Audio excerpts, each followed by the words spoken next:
എല്ലാവരും ഫേസ്ബുക്ക് ലൈവാണ്, പിന്നെ അത് പ്രാർത്ഥനാ സമ്മേളനമായി, പിന്നെ അത് ആത്മീയ തട്ടിപ്പായി മാറി. നമ്മൾ നിർത്തി കൈയ്യഴുകി. ഞാൻ ആരെയും കുറ്റം പറയുന്നില്ല. എനിക്ക് ഇല്ലെങ്കിൽ ലൈവിൽ വന്നിട്ട് ഇങ്ങനെ പഠിച്ചവനെ ഒന്ന് നിലവിളിക്കാൻ ആത്മാർത്ഥമായിട്ട് കഴിയില്ല. അതുകൊണ്ട് ആ പരിപാടി നമ്മളാണ് നിർത്തുന്നത്. ഇപ്പൊ ലക്ഷങ്ങൾ കൂടുന്ന പരിപാടി ഇന്നലെ മിനിഞ്ഞാന്നൊക്കെ ആയിട്ട് നടന്നിട്ടുണ്ട്. ഇത് ലൈവ് പോകുന്നോണ്ടുള്ള പേടിയൊന്നുമില്ല. ഞാൻ പറയാം, എന്താണ് പെണ്ണുങ്ങൾക്ക് ഒരു അന്തമില്ലാതെ പോയത്? എന്താണ് ബസ് വിളിച്ച് കണ്ണൂരിൽ നിന്നും കാസർഗോഡ് നിന്നും കോഴിക്കോട് നിന്നൊക്കെ ആൾക്കാരെ അടിച്ച് കയറുകയാണ്.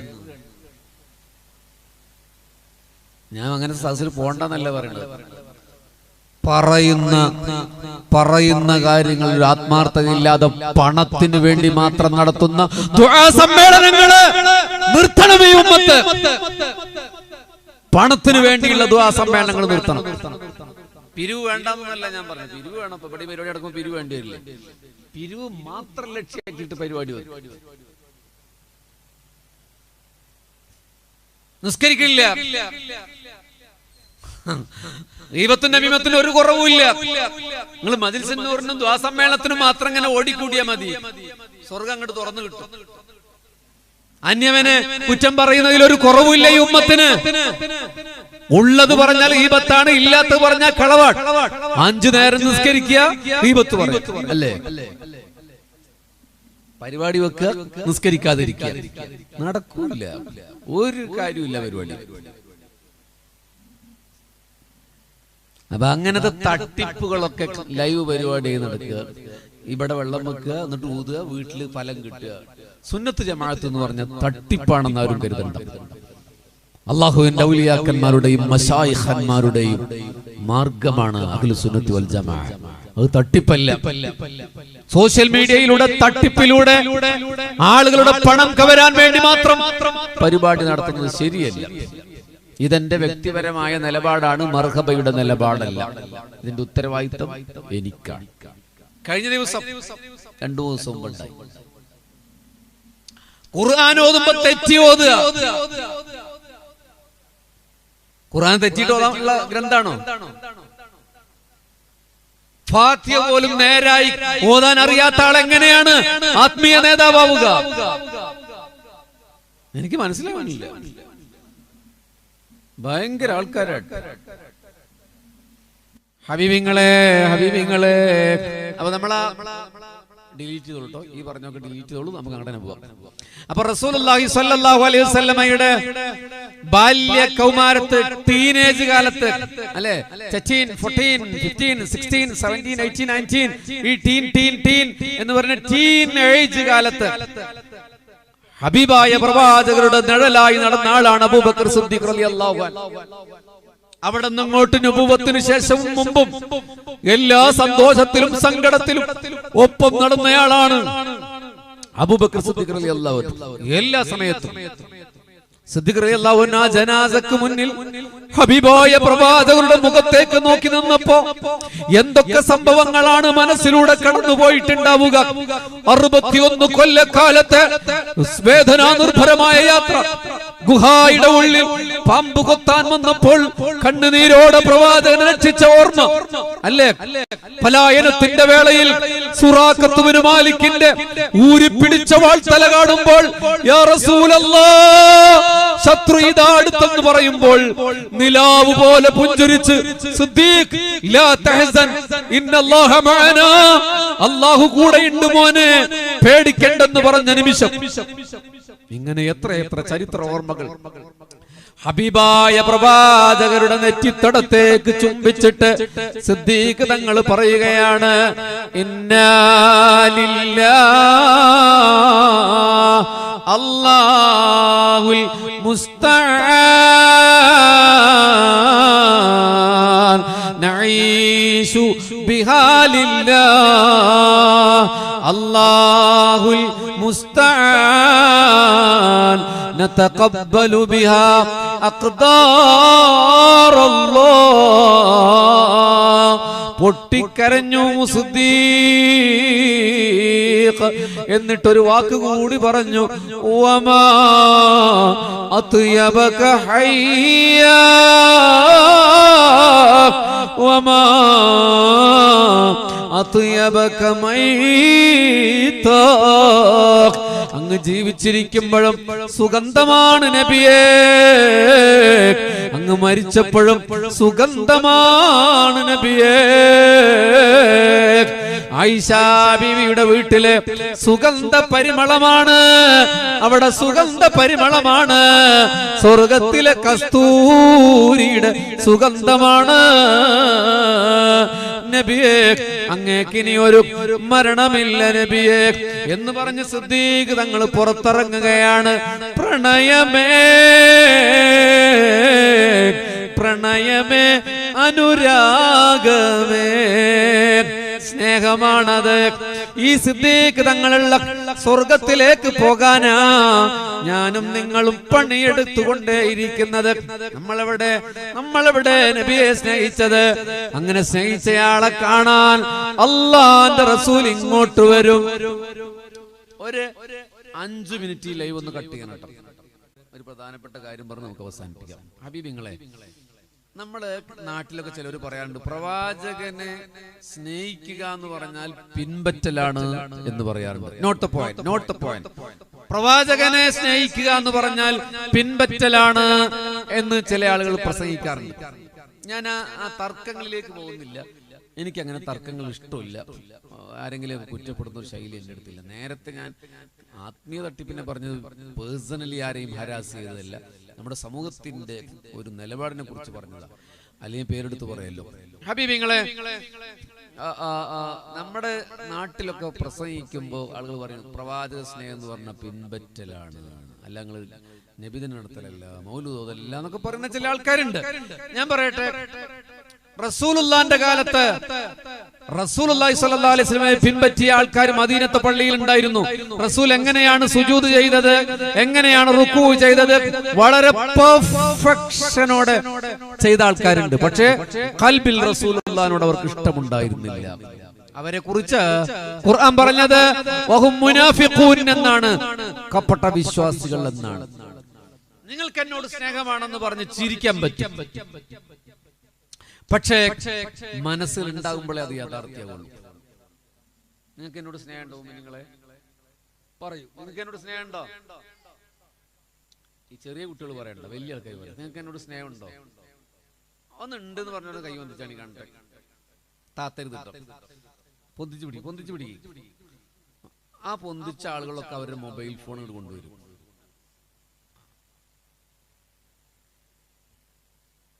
മൊബൈൽ ഫോൺ ഞാൻ നോക്കാനല്ലട്ടാ, ആ മൊബൈൽ ഫോൺ ഞാൻ എന്റെ വീട്ടിലേക്ക് കൊണ്ടുപോകും. സിമ്മ് നിങ്ങൾക്ക് എടുക്കാം, ബാക്കി കൊണ്ടുപോകാം. ഇനി ആരാണ് വരുന്നത്? കൊണ്ടുവരൂ. എന്താ വന്നാൾ അവിടെ തന്നെ നിന്നത്? നിങ്ങൾക്ക് ഞാൻ പറഞ്ഞു മനസ്സിലായോ? ഞാൻ ഈ മൊബൈൽ കൊണ്ടുപോകുന്നാണ് പറഞ്ഞത്. എന്റെ പ്രഭാഷണ ജീവിത ചരിത്രത്തിൽ ഞാൻ ഇങ്ങനെ എവിടെയൊക്കെ ചോദിച്ചിട്ടുണ്ടോ അവിടെയൊന്നും ഒരു മനുഷ്യൻ എഴുന്നേറ്റ് വന്നിട്ടില്ല. ഇതാ കായംകുളത്ത് 8 ആളുകൾ എഴുന്നേറ്റ് വന്നിരിക്കും. വേണ്ട, ഞാൻ ചുമ്മാ പറഞ്ഞാണ്. കൊണ്ട് എന്താണ് നിങ്ങളുടെ പേര്? കുഞ്ഞു കൊച്ചുകുഞ്ഞു. നിങ്ങളുടെ പേരെന്താ? നവാസ്.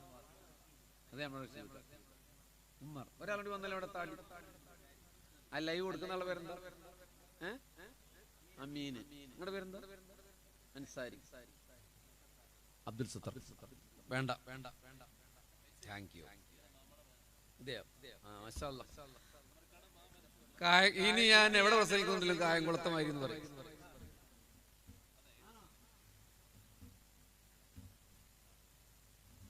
മൂപ്പര് വെറുതെ അല്ല ആദ്യമായി ചാടിയത്. കുഞ്ഞുണ്ണി സാഹിബ 7 കൊല്ലം മദീനത്തുണ്ടായ ആളാണ്. മാഷാ അല്ലാഹ്. ഞാൻ തമാശക്ക് പറയില്ല, ഒരാൾ പോലും എഴുന്നേറ്റ് വരാറില്ല. കാരണം മൊബൈൽ ഫോൺ അങ്ങോട്ട് പോവല്ലേ, നിങ്ങൾ ഞെട്ടിച്ച് കളഞ്ഞിട്ടാ. പക്ഷെ കൈ പൊന്തിച്ചിട്ട് മൊബൈൽ കൊണ്ടുവരാത്ത കുറെ മഹാന്മാരവിടെ ഇരിക്കുന്നുണ്ട്. അവരോട് ഭയങ്കര ഇഷ്ടമാണ്. പക്ഷെ ഞാൻ പറയട്ടെ, നോക്കൂ, നമ്മൾ സ്നേഹിക്കുന്ന ഒരാൾക്ക് നമ്മളെല്ലാം കൊടുക്കും എന്നൊക്കെ പറയും. ഇപ്പൊ സ്നേഹമാണെന്ന് പറഞ്ഞിട്ട് നിങ്ങൾ മൊബൈൽ കൊണ്ടുവന്നിട്ടില്ലല്ലോ. Why? What is the reason? എന്തായിരുന്നു കാരണം? എന്താണ് കാരണം? ഇതന്നെയാണ് പ്രവാചകനോടുള്ള നമ്മുടെ സ്നേഹം, നാട്ടുകാരോടും നമ്മുടെ കൂട്ടുകാരന്മാരോടൊക്കെ, ഭാര്യയോടും ഭർത്താവിനോടൊക്കെ നമ്മുടെ സ്നേഹം എത്രയേ ഉള്ളൂ. ഏറ്റവും ഇഷ്ടപ്പെട്ട ഒരു കാര്യം ചോദിച്ചാൽ നമ്മൾ കൊടുക്കൂല. ഞാനിത് ഒരു പരീക്ഷണത്തിന് വേണ്ടി പറയാം. നമ്മൾ റസൂലുള്ളാഹിനോട് സ്നേഹം എന്ന് പറയുന്നുണ്ടല്ലോ. റസൂലുള്ള ചോദിച്ചൊരു കാര്യം കൊടുക്കാൻ നമുക്ക് പറ്റും? ഇല്ല. എന്നാ കേട്ടോളെ. മദീനത്തെ പള്ളിയിൽ നിസ്കരിച്ചിട്ട് പോലും മനസ്സിൽ സ്നേഹം ഉണ്ടായിരുന്നില്ല. അപ്പൊ അമല് ചെയ്യ, പ്രവാചകനെ ഇഞ്ചോടിഞ്ച് പിൻപറ്റിയിട്ട് കാര്യമില്ല. മനസ്സിൽ പ്രണയമില്ലാതെ, ഇഷ്ടില്ലാതെ അമലൊന്നും കബൂല് ചെയ്യില്ല.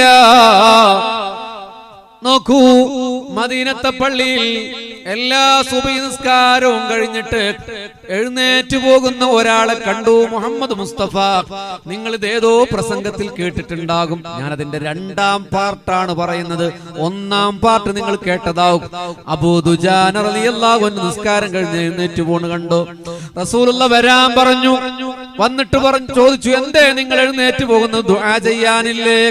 അപ്പൊ പറഞ്ഞു, നബിയേ, ഞാൻ എന്റെ വീട്ടിലേക്ക് ഓടിപ്പോകാൻ തുടങ്ങിയിട്ട് 3 ദിവസമായി. കാരണം എന്താണെന്നറിയോ? എന്റെ വീടിന്റെ സമീപത്തു നിന്ന് ഒരു ഈത്തപ്പന മരം എന്റെ വീട്ടിലേക്ക് അയൽവാസിയുടെ ചെരിഞ്ഞു നിൽക്കുന്നുണ്ട്.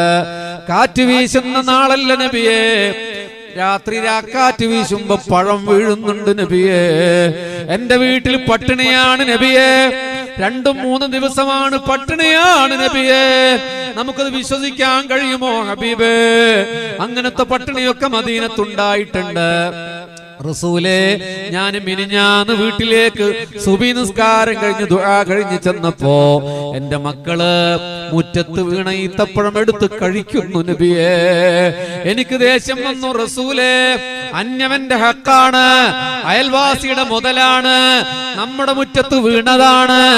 അകലെന്നെ വിളിച്ചു പറഞ്ഞു, കഴിക്കല്ല മക്കളെ, തൊട്ടുപോകല്ല മക്കളെ, ഹക്കാണ് മക്കളെ, ഹറാമാണ് മക്കളെ, കഴിക്കല്ലേ എന്ന് പറഞ്ഞപ്പോഴ് എന്റെ മൂത്ത മകൻ നിലത്തേക്ക് ഇട്ടു നബിയേ.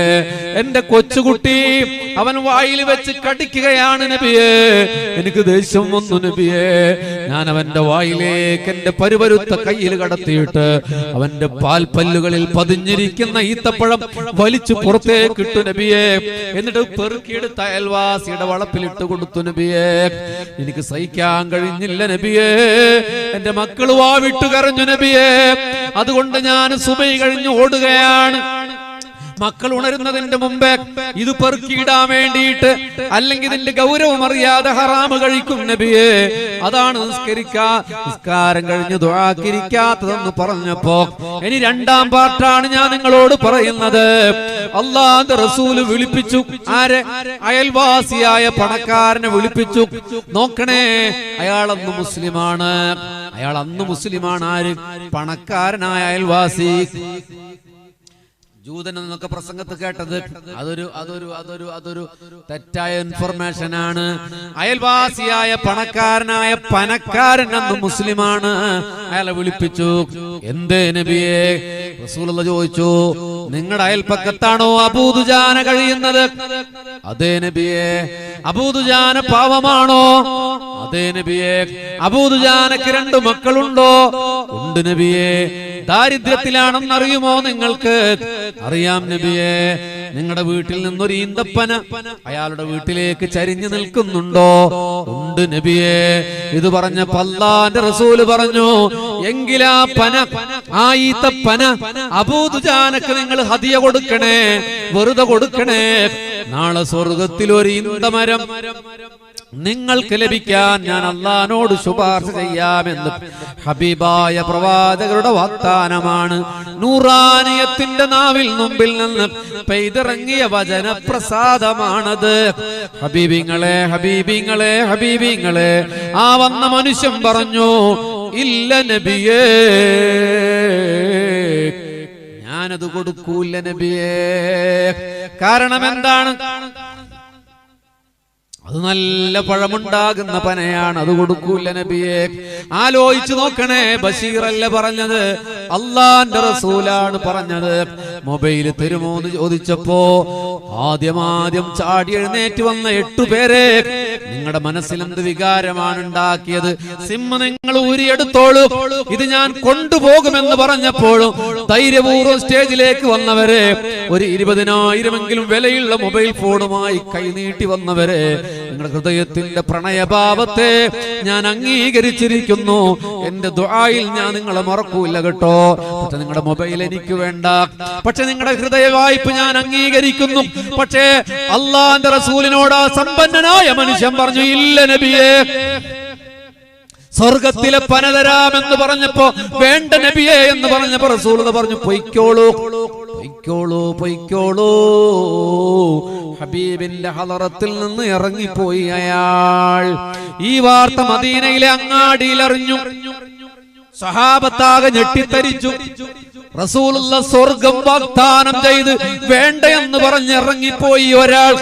ആരാണ് അയാൾ? മദീനത്തെ പള്ളിയിൽ പുണ്യ നബിയുടെ പിന്നിൽ നിന്ന് നിസ്കരിച്ചയാളാണ്, പിൻപറ്റിയയാളാണ്, അനുസരിച്ചയാളാണ്.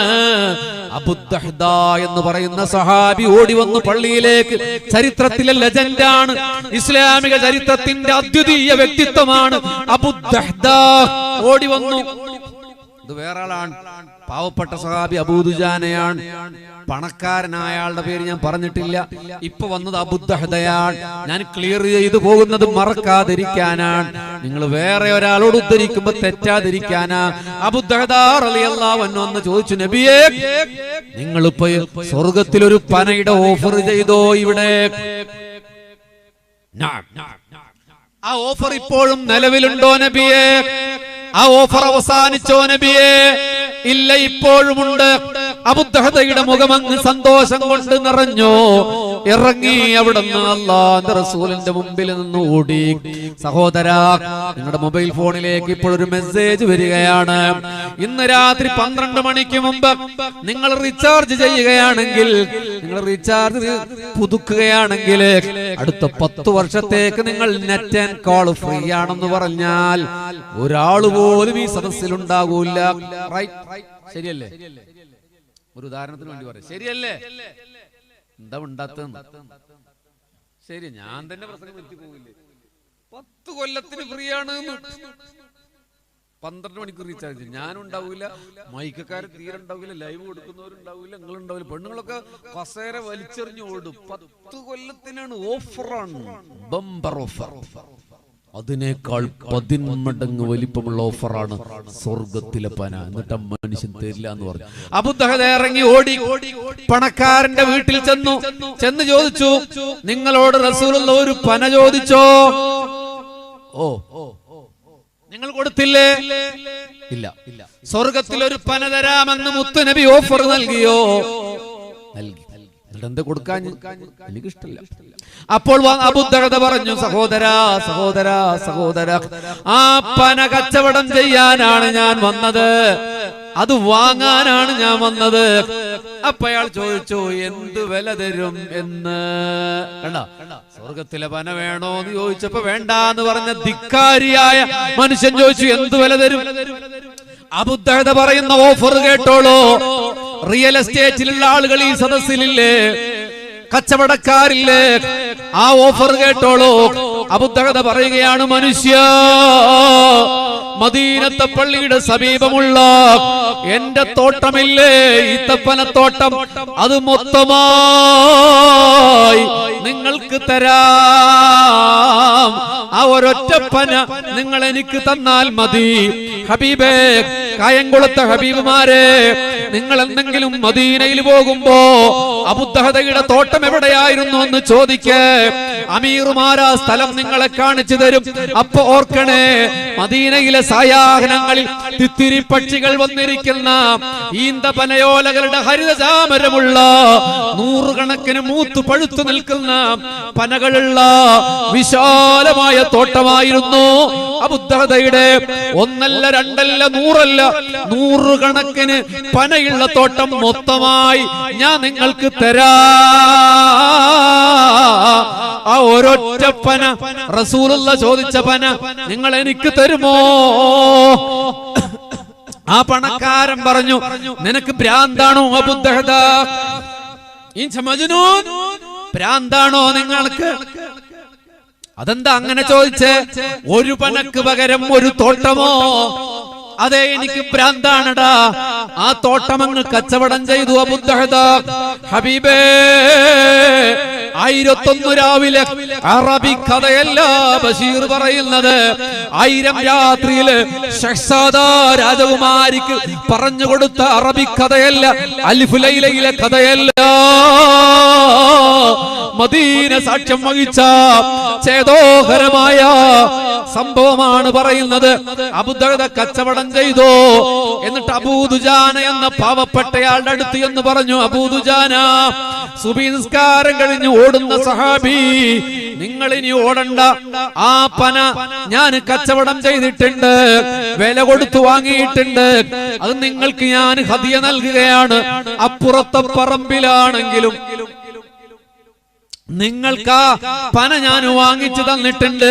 മറ്റൊരു ചരിത്രത്തിൽ ആ പന ഇപ്പുറത്തേക്ക് വന്നുമെന്നുമുണ്ട്. പക്ഷേ ഇത് നിങ്ങൾ കേൾക്കണേ. പന വാങ്ങി കൊടുത്തു. എന്നിട്ട് ഓടി റസൂലുള്ളാന്റെ ഹളറത്തിലേക്ക്, അല്ലാഹുവിന്റെ റസൂലിന്റെ മുമ്പിൽ വന്ന് ആഹ്ലാദത്തോടെ അബൂദഹദ പറയുകയാണ്, യാ റസൂലല്ലാഹ്, അങ്ങ് ചോദിച്ച ഈന്തപ്പന മരം ഞാൻ വാങ്ങി നബിയേ. ആ പന ഞാൻ അബൂദുജാനക്ക് കൊടുത്തു നബിയേ. ഇനി സ്വർഗത്തിലെ ഈന്തമരം ഇപ്പൊ എനിക്കല്ലേ നബിയേ. ഫലം യറുദ്ദഹു നബി സല്ലല്ലാഹു അലൈഹി, പുണ്യ നബി മറുപടി പറഞ്ഞില്ല. അബൂദഹദ ഞെട്ടി. മുന്നനബി മിണ്ടുന്നില്ല. രണ്ടാമതും അബൂദഹദ പറഞ്ഞു, നബിയേ, അങ്ങല്ലേ ഓഫർ നൽകിയത്, സ്വർഗത്തിൽ ഒരു ഈന്തമരമുണ്ടെന്ന്. ഞാൻ ആ മരം വാങ്ങി അബൂദുജാനക്ക് കൊടുത്തിട്ടുണ്ട് നബിയേ. ഇപ്പൊ ഓഫർ എനിക്കല്ലേ നബിയേ. ഫലം യറുദ്ദഹു നബി, പുണ്യനബി മിണ്ടുന്നില്ല. അബൂദഹദക്ക് സങ്കടമായി. അവിടെ നിന്ന് കരയാൻ തുടങ്ങി. തന്റെ തോട്ടം പോയ സങ്കടമല്ല, തന്റെ തോട്ടം പോയ സങ്കടമല്ല, ആയിരക്കണക്കിന് ദീനാർ വിലയുള്ള തോട്ടം പോയ സങ്കടമല്ല, സ്വർഗത്തിലെ മരം പോയോ എന്ന വേദനയില. മൂന്നാമത്തെ തവണ പൊട്ടിക്കരഞ്ഞുകൊണ്ട് അബൂദഹദ പറഞ്ഞു, യാ റസൂലല്ലാഹ്, അങ്ങല്ലേ പറഞ്ഞത് സ്വർഗത്തിൽ ഒരു മരം തരാമെന്ന്. ഞാനത് വാങ്ങി നബിയേ. ആ നേരം മുത്തുനബി ഒന്ന് പുഞ്ചിരിച്ചോ. പാതിരാവിൽ പാതി വിരിയുന്ന പാരിജാത പൂവിനെ പോലെ എന്റെ ഹബീബ് പുഞ്ചിരിച്ചു പറഞ്ഞു, മാ സാല ജിബ്രീൽ, ജിബ്രീൽ ഇപ്പൊ വന്നുപോയി. അബൂദഹദ, ഇപ്പൊ ജിബ്രീൽ വന്നുപോയി. സ്വർഗത്തിലെ പന, ആ ഓഫറില്ലേ, ആ പനയില്ല. അബൂദഹദ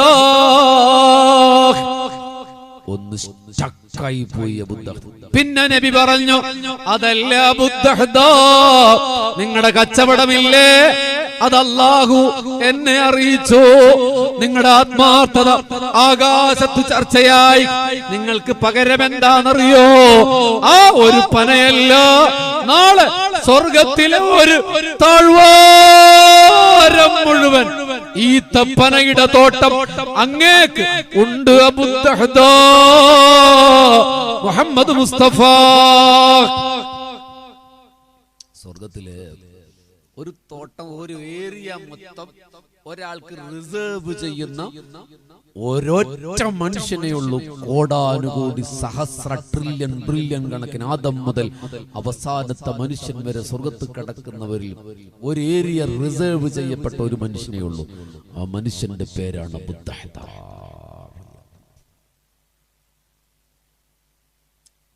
ഇവിടെ 2-3 പോയിന്റ് ഉണ്ട്. ഒരു പോയിന്റ് ഞാൻ പറയാം.